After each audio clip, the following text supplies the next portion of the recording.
हिंदी भाषा नहीं, भावों की अभिव्यक्ति है। और वो भाव कैसे प्रकट होते हैं? विविधताओं से भरे इस देश में लगी भाषाओं की फुलवारी है।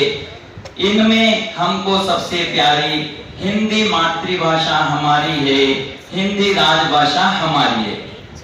राम राज्य की संकल्पना तभी सार्थक होगी जब देश की भाषा एक ही होगी।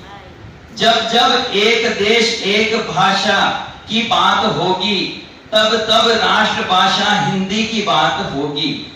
जब जब राष्ट्रभाषा हिंदी की बात होगी, तब तब क्षेत्रवाद से हिंदी की काट होगी।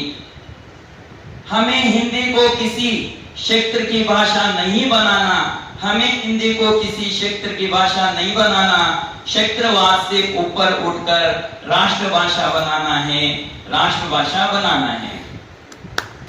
विचारों के आदान प्रदान का साधन है भाषा। भारतीय संस्कृति को संरक्षित रखने का साधन है भाषा। क्षेत्रीय भाषा के माध्यम से संस्कृति को संरक्षित नहीं रखा जा सकता। एक ही भाषा के माध्यम से पूरे भारत की विविध संस्कृतियों को जिंदा रखा जा सकता है।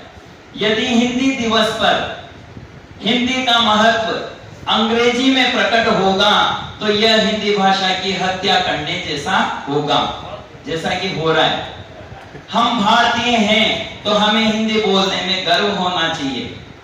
अवसर के लिए विष्णु अवतार डॉक्टर रामचंद्र रमेश आर्य ने आज हमें हिंदी का महत्व बताया। रमेश का अर्थ होता है विष्णु, तो हिंदी के लिए आप साक्षात विष्णु अवतार हैं, जो हिंदी का उद्धार करने के लिए इस हैदराबाद की भूमि पर आपने जन्म लिया है। आर्य का मतलब होता है श्रेष्ठ। आर्य का मतलब क्या होता है? श्रेष्ठ।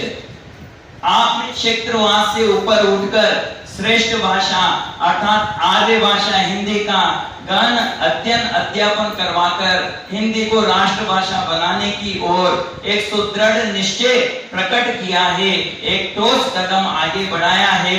आप जैसे विद्वानों के सहयोग से एक दिन 14 सितंबर को ही राष्ट्र के नाम संदेश आएगा। मेरे प्यारे भाइयों बहनों, आज से हिंदी भाषा को राष्ट्रभाषा के रूप में स्वीकार किया जाता है।